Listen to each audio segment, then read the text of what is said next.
Sa video na to, tuturuan ko kayo kung paano tayo mag-check ng ating GCash balance kahit wala tayong data or hindi tayo connected sa internet.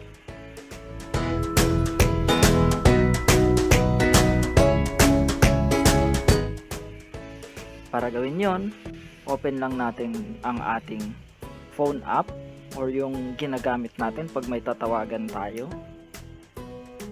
Ngayon, i-dial natin yung *143.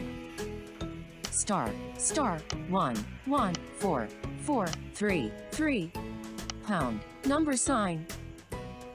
call. Call natin.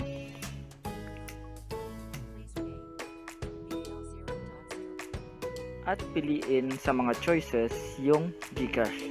In my case, yan ay number 9. Insertion cap I more 9 4 reply.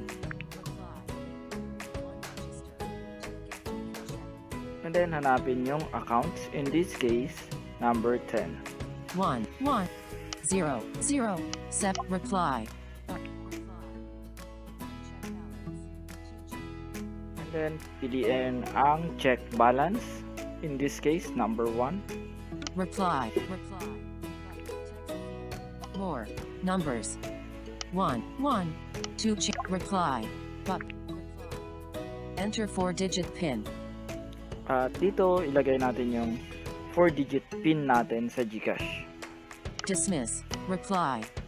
Text field is at After natin malagay yung 4-digit pin natin, Thank you for using GCash. You will receive an SMS confirmation shortly. and i-check na lang natin ang ating message kung may na-receive na tayong GCash balance natin. So yun lang. Thank you and have a nice day.